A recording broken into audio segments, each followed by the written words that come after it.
Halo semuanya, masih bersama saya dengan Joe di That Librarian Joe.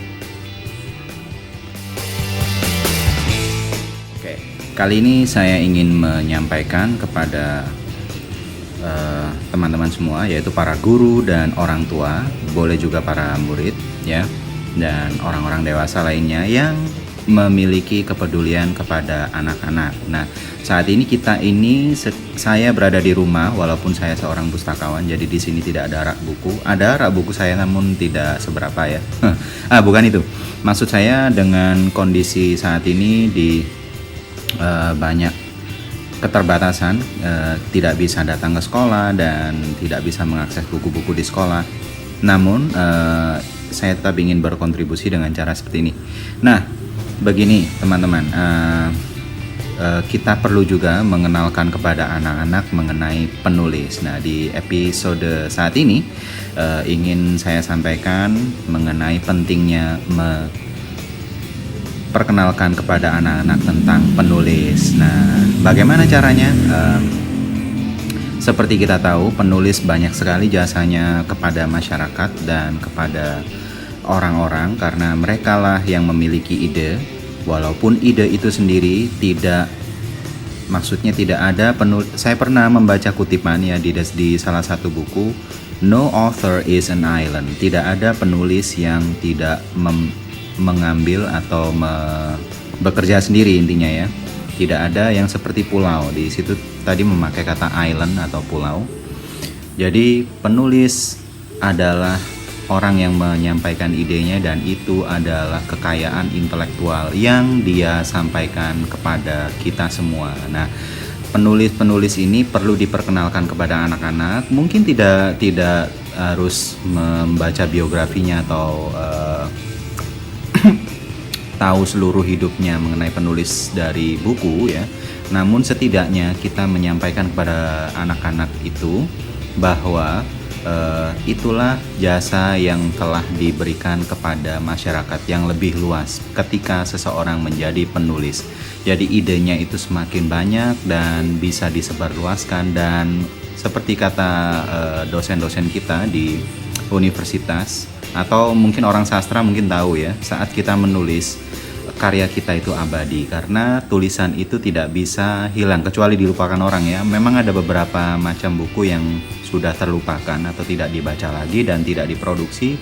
Namun bagaimanapun pikiran dari orang tersebut tidak bisa hilang begitu saja karena ada yang membaca. Nah, saat kita membacakan cerita, memperkenalkan buku-buku perpustakaan atau buku kita sendiri yang ada di rumah, jangan lupa untuk menyebutkan bahwa ini adalah karya dari orang ini ya, orang penulis ini.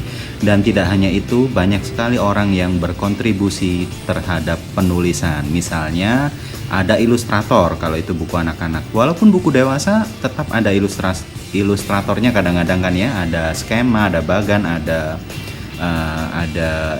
kalau di buku biologi misalnya ada irisan, melintang, penampang dan lain-lain. Itu perlu juga diperkenalkan bahwa orang bisa berkontribusi banyak sekali kepada orang lain juga melalui kekayaan intelektual mereka berupa tulisan. Nah, itulah teman-teman pentingnya kita menjadi orang yang menyampaikan kepada anak-anak. Memang mungkin anak-anak sendiri nanti akan mencari tahu dan semakin banyak keingintahuan mereka mengenai karya yang mereka baca, yang tentunya kita perkenalkan kepada mereka melalui buku yang kita sampaikan kepada anak-anak.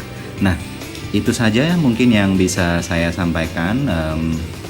Jangan lupa pada saat kita menyampaikan kepada anak-anak, kita harus yakin ya bahwa itu semua ada manfaatnya untuk jangka panjang. Maybe somehow mereka sendiri yang ingin membagikan ide mereka. Anak-anak banyak sekali kan idenya ya. Kadang-kadang ada kegiatan di perpustakaan yang di mana mereka itu harus menjadi penulis sendiri. Nah, karena mereka menjadi penulis, kadang-kadang saya pasangkan kepada partner atau mereka harus bekerja sama dengan cara mereka menunjuk teman untuk menjadi ilustratornya atau mungkin sekedar kontributornya seperti itu. Nah, itu bisa melatih juga keterampilan mereka untuk bekerja bersama orang lain.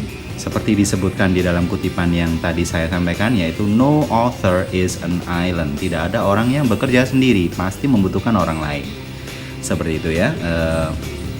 Oke, mungkin itu saja yang bisa saya sampaikan di episode saat ini di That Librarian Joe. Terima kasih.